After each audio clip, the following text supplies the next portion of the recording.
नमस्कार, मैं हूं यश खुराना। स्वागत है आपका हमारे इस बेहद खास कार्यक्रम में। फरीदाबाद में सूरजकुंड मेले का आज 9वां दिन है।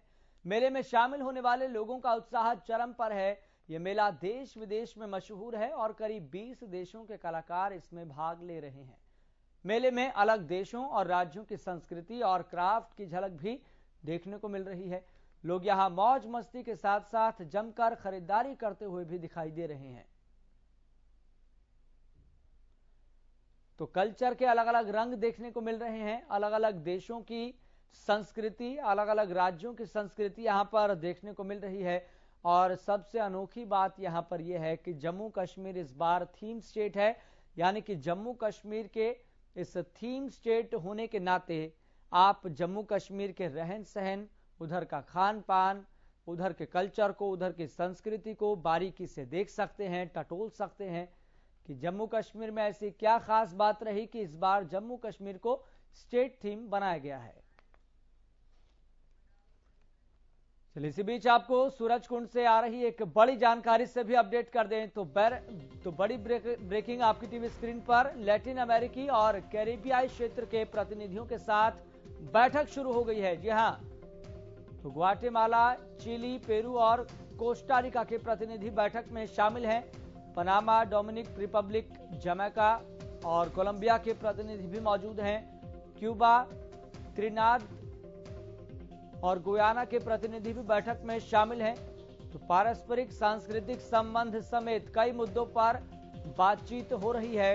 हरियाणा की संस्कृति, कला और इतिहास को अंतर्राष्ट्रीय पहचान दिलाना लक्ष्य है, ये टारगेट है।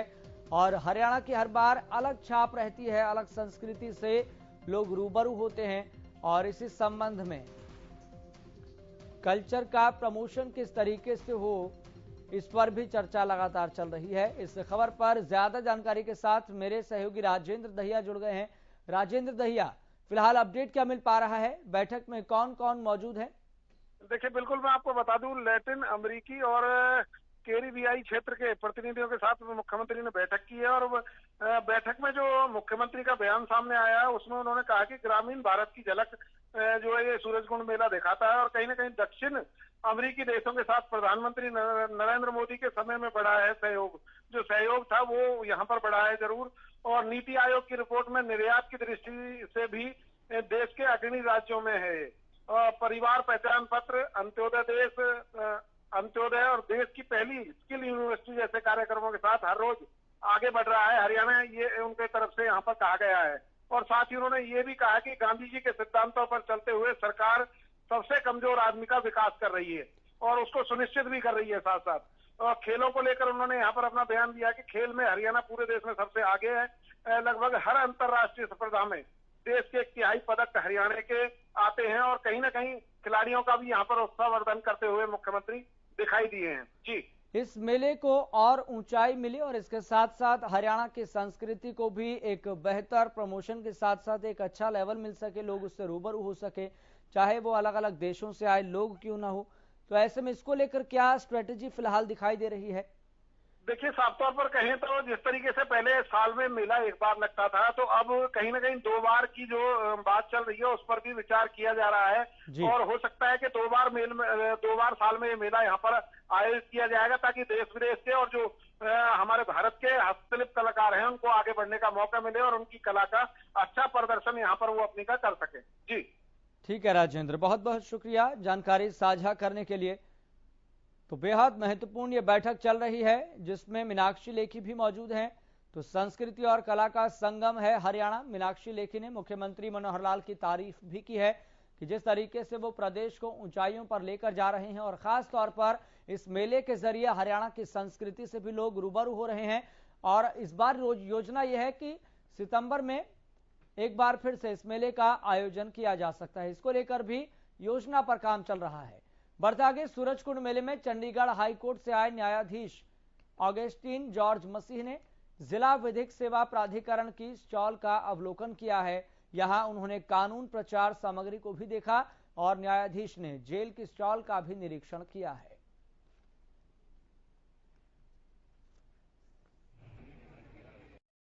जिन सजा याफ्ता कैदियों को जेल भेजा जाता है, उनके हाथों में हथियार रहते हैं, लेकिन जेल जाने के बाद जिस तरीके से आपने अभी लास्ट स्टॉल का आपने भ्रमण किया, उनके हाथों के हुनर को देखकर आप क्या कहेंगे? हाथ के हुनर को देखकर, और ना सिर्फ हाथ के हुनर को, उसके पीछे जो दिमाग काम करता है उसको देख के लगता है कि बहुत से लोग हालात से जूझ रहे होते हैं। उनके अंदर बहुत सी ऐसी चीज़ें हैं जिनको सामने आने से उभरने का मौका नहीं मिलता है। जब उन्हें वो मौका मिलता है तो उसकी हकीकत अंदर से, जो उनके अंदर खुशी और अच्छी चीज़ें हैं, वो सामने उभर के आती हैं। ऐसा मौका मिलता है तो वो अपने आप अपना हुनर दिखाते हैं। अगर उसमें और थोड़ा सा उन्हें रास्ता दिखाया जाए और सही रास्ते पे अगर उन्हें लेके जाएं, तो मुझे पूरा यकीन है और बल्कि भरोसा है कि वो कामयाब नागरिक, जब अपना उनका पूरा सफ़र ख़त्म होता है जेल का, उसके बाद ज़िंदगी के सफ़र में कामयाब निकलेंगे हमेशा।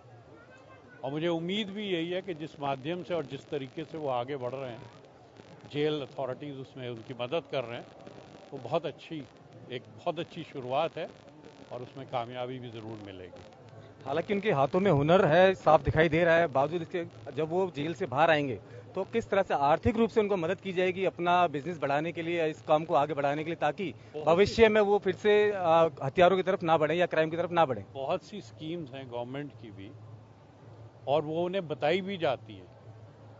तो इसलिए ऐसा कुछ नहीं है कि उन्हें बताने के लिए नहीं है। NGOs हैं जो उसमें मदद करती हैं, उनको मौके भी मिलते हैं। और बात वही है कि अगर उन्हें पहले से सही दिशा मिल जाए और उन्हें पता हो कि बाहर जाके क्या करना है, तो कोई वजह नहीं है कि वो दोबारा क्राइम में साथ में जुड़े। वो हमेशा आगे बढ़ के कामयाब होंगे।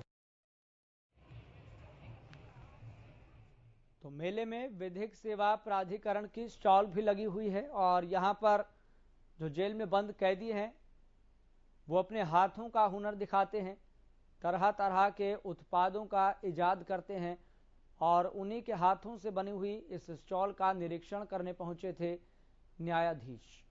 उन्होंने वहां पर देखा कि कैदियों द्वारा कौन कौन से उस उत्पाद का निर्माण किया गया है, उनके हाथों के हुनर की प्रदर्शनी यहां पर लगाई गई है। उन्होंने कहा कि इसके लिए सरकार की और भी स्कीम्स हैं और भी योजना है कि कैसे इन कैदियों को रचनात्मकता की दृष्टि से, क्रिएटिविटी की दृष्टि से और आगे बढ़ाया जाए, उनको अवसर मिल सके, एक मौका मिल सके, एक अपॉर्चुनिटी मिल सके। बच्चे हों या फिर बड़े, सूरजकुंड में मेले में सबका मन लगता है और ये मेला ही ऐसा है जहां नई और मॉडर्न जमाने की चीजें तो मिलती ही है, लेकिन पुरानी यादों और किस्सों से जुड़ी चीजों की भी भरमार देखने को मिलती है। बच्चे यहां आकर अपने अभिभावकों का बचपन भी अनुभव कर पाते हैं, क्योंकि यहां दिखाई दे जाती है 12 मण की धोबन जैसी चीजें। नहीं समझते तो देखिए कि मेले में यह खास झलक, जहां 12 मण की धोबन यानी कि बाइस्कोप लोगों के लिए आकर्षण का केंद्र कैसे बनी हुई है।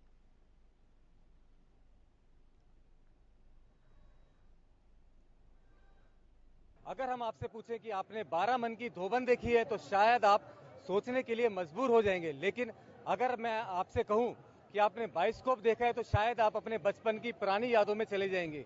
जी हां, हम बात कर रहे हैं एक ऐसे ही यंत्र की जो शायद हमने अपने बचपन में कभी देखा होगा। इसे 12 मन की धोबन कहा जाता है, इसे दिल्ली में बाइस्कोप कहा जाता है, इसे राजस्थान में सिनेमा भी कहा जाता है। अगर बच्चों से पूछे कि सिनेमा क्या होता है तो शायद वह अपने PVR की बात करेंगे, आज के हाईटेक तरीके वाले सिनेमा घरों की बात करेंगे। लेकिन यह वो यंत्र है जिसके द्वारा पहले मनोरंजन किया जाता था। शायद 40 वर्ष बड़े उम्र के जो युवा हैं, प्रौढ़ हैं, उन्हें अपने बचपन की ये सब यादें याद होंगी। ऐसे ही एक यादों के साथ हम सूरजकुंड मेले में मौजूद हैं। आइए इन्हीं से जान लेते हैं कि इस यंत्र का किस तरीके से ये यहाँ पर सजो कर रखे हुए हैं, जो पुरानी हमारी यादें हैं। क्या नाम है जी आपका? सर मारू नाम है भंवर जी। भंवर जी, क्या कहते हैं इसको और क्या है ये पूरा? सर ये है, वैसे तो बाइस्कोप है और सिनेमा भी है। राजस्थान में सिनेमा बोलते हैं, दिल्ली में बाइस्कोप बोलते हैं, हरियाणा में 12 मन की धोबन बोलते हैं और हमारे झांसी में बोलते हैं इसको झांकी। तो सर ये बहुत सालों से चली आ रही है तो पहले क्या था कि हम जहाँ गली के अंदर नुक्कड़ पे खड़े होके बजाते थे गाना, ग्रामाफोन लगा के, तो बच्चे भाग के आते थे, क्योंकि उस टाइम में टीवी भी नहीं था, कुछ भी नहीं था सर। तो अभी इस टाइम में तो टीवी भी हो गया, फोन भी हो गया, तो हमारे को जैसे ऐसे लगता है कि हमारा धीरे धीरे ये जो कला है समाप्त हो रही है। लेकिन आप जैसे अफसर है तो हमारी कला को समाप्त नहीं होने दे रहे, वो हमारे को बुला लेते हैं कि भाई बाइस्कोप लेके आओ, हर जगह बुला लेते हैं। जैसे हमें पिंजौर गार्डन भी बुला लेते हैं। क्या क्या है इसके अंदर? इसके अंदर सर जैसे नाम 12 मन की धोबन है, तो 12 मन का एक फोटो है इसके अंदर, और गांगली तेलन है, आगरे की वो है, ताजमहल है, झांसी की रानी है, महाराणा प्रताप है, अमर सिंह राठौड़ है, ऐसे हर कंचन टाइप में है। तो इसका नाम वैसे तो जैसे आप बड़े लोग तो कहते हैं संस्कृति में नाम आता है इसका। महात्मा गांधी जी ने बताया होगा, मेरे पिताजी बोल रहे थे, तो महात्मा गांधी जी जब लड़ाई चालू हुई थी तो ये एक झांकी बना के, तो आमने सामने मिलने नहीं देते थे, पैगाम भेजने नहीं देते थे, तो इसी के अंदर ऐसे रील बना के और लिख के भेज देते थे कि फलाने जाके जाओ और बता के आओ, गली गली जाके। तो मेले में आकर आपके इस बाइस्कोप से कितना ज्ञान ले रही है, कितना देख रही है युवा पीढ़ी आज की? आज के टाइम में जैसे सर इसको बहुत खुश होते हैं, बच्चे भी देख के और बूढ़े बुजुर्ग भी देख के इसको बहुत खुश होते हैं। तो बुजुर्ग आदमी कहते हैं अभी तक हमारी जवानी याद ना दी इसको देख के। जैसे कल अंकल जी ने देखा था तो ये कहने लगे मेरी जवानी याद आ गई। इसको पहले हम गली में देखते थे आटा दे दे के, और आज हम मेले के अंदर देख रहे हैं। इसलिए आप कहाँ से आए हैं? इस शरीर का नाम राकेश कश्यप है, व्यवसाय से छायाकार हूँ और पिछले 32-33 वर्षों से यहाँ आता जाता रहता हूँ। आपने बाइस्कोप देखा, आपने कैसा अनुभव लगा आपको और क्या देखा इसके अंदर आपने? देखो ये जो बाइस्कोप है, एक बहुत पुरानी एक फिल्म थी, फिल्म का नाम था दुश्मन। उसमें इसके ऊपर एक गाना भी था, मुमताज थी उसके अंदर, गाने के बोल थे, देखो देखो देखो बाइस्कोप देखो, दिल्ली का कुतुब मीनार देखो, बम्बई शहर की बाहर देखो, ये आगरे का ताजमहल, घर बैठे सारा संसार देखो, पैसा फेंको तमाशा देखो। ये वो बाइस्कोप है जी। तो देखिए यही इस मेले की खूबसूरती है। आप इस एक छोटे से बक्से के अंदर आप ताजमहल देखिए, लाल किला देखिए, कुतुब मीनार देखिए, यानी कि अपनी पुरानी सारी संस्कृतियों से आप रूबरू हो सकते हैं। यही इस मेले की खूबसूरती है। तो आप आइए मेले, इसी सूरजकुंड मेले में। हरियाणा न्यूज के लिए अमित चौधरी, फरीदाबाद। तो मेले के अलग अलग रंग हैं, अलग अलग रंगों के साथ साथ अलग अलग कल्चर है, जिसको देखने के लिए लोगों की भीड़ उमड़ रही है। और आपने लकड़ी पत्थर पर नक्काशी का जौहर भी देखा होगा। लेकिन सूरजकुंड में यूपी के लखनऊ से आए जलालुद्दीन अपनी अनोखी कारीगरी के लिए जाने जा रहे हैं। मेले में इनके स्टॉल पर पशु अवशेषों से बना श्रृंगार और साजो सज्जा का सामान मिलता है, और इनकी खूबसूरती ऐसी है कि आपका दिल ही जीत लेगी। इस समय हम मौजूद हैं सूरजकुंड के ग्राउंड जीरो पर। हम आपको एक ऐसे स्टॉल पर लेकर जाएंगे जो मरे हुए पशुओं के हड्डी होते हैं, उनसे महिलाओं के गहने के आभूषण बनाए जाते हैं। यह 1213 नंबर स्टॉल है जलालुद्दीन, जो लखनऊ उत्तर प्रदेश से आए अपने सूरजकुंड मेले में अपने स्टॉल को लेकर अपनी कलाओं का प्रदर्शन करने के लिए। आप देख सकते हैं ये सब जो मरे हुए पशु होते हैं उनकी हड्डियों से ये लैंप बनाई गई है, किस तरह से कारीगरी की गई है आप देख सकते हैं। लगातार ये कंगे देख सकते हैं किस तरह से कंगे बनाए गए हैं। सब महिलाओं के गले में पहनने के आभूषण, मोतियों की माला, सब ये मरे हुए पशुओं की जो हड्डी होती है उनके द्वारा ये बनाए गए हैं। हमारे साथ है यहाँ के जलालुद्दीन से जानते हैं, जलालुद्दीन किस प्रकार से ये हड्डियों का बनाया गया है, कैसे इसका इस्तेमाल किया? देखिए हम लोग हड्डी जो है ये मीट की दुकानों से लेते हैं। अच्छा। जो हलाली हड्डी होती है वो खरीदते हैं। उसके बाद में इसको टुकड़ों में काट के हमें कुछ भी बनाना होता है, जैसे टेबल लैंप वगैरह होते हैं, ये सब हम बनाते हैं। और हमारा स्टॉल नंबर है जो है 1213 नंबर। अच्छा। जो हम यूपी से आए हुए हैं। हाँ। और हम यहाँ 9 साल से बराबर आ रहे हैं, 13 साल से बराबर आ रहे हैं। बताइए यार, आपको कोई अवार्ड भी मिला है? हमें स्टेट अवार्ड भी मिला हुआ है और नेशनल अवार्ड मिला हुआ है। तो हमें गवर्नमेंट यहाँ बुलाती है। क्या चीज लेके आए हो आपने? हमें हमारे यहाँ पे ज्वेलरी पूरी है और बॉक्सेस हैं, लैम्प सेट हैं इसी तरह के सब आइटम्स हैं हमारे पास। किस प्रकार से बनाए जाते हैं आप बताइए। ये हमें छोटे टुकड़ों में काट काट करके फिर अपने औजार से ही बनाते हैं, क्योंकि इसके मशीन में कोई काम नहीं होता है। सारा काम हाथ से ही होता है। अच्छा जी। अगर बात करें तो प्राइस के रेट क्या रेट होंगे लैम्प के? देखिए हमारा लैम्प जो है 3,000 रुपए का भी है, 8,000 रुपए का भी है, 7,000 रुपए का भी है, इस तरह से होते हैं। ये क्या चीज बनाई गई है? ये हमें ये हमने जो बनाया है, ये देखिए जोली बॉक्स है। अच्छा जी, ये हमने सब हाथ से काट काट के बनाया है जोली बॉक्स। ये कितना टाइम लगता है इसे बनाने? इसको बनाने में कम से कम 10 दिन लग जाते हैं। क्या रेट है इसको? ये हमारा रेट है 4,000 रुपए का। अच्छा। ये हम लोग कई लोग मिल के बनाते हैं, तब जाके जो 3 दिन में हर साल इस मेले में आते हो? हाँ, करीब करीब हर साल से हम 13 साल से हम बराबर आ रहे हैं। साफ तौर पर जलालुद्दीन का कहना है कि जो ये सारी चीज़ बनाई गई है मरे हुए पशुओं के हड्डियों से बनाई गई है, ताकि इनको थोड़ी शिकायत है भी कि ये पहले स्टॉल इनको वहाँ मिलती थी और अब इनको यहाँ स्टॉल दे दी गई, जिससे काफ़ी कम ग्राहक इनके पास पहुँच रहे हैं। फरीदाबाद से हरियाणा न्यूज़ के लिए जितेंद्र बेनीवाल।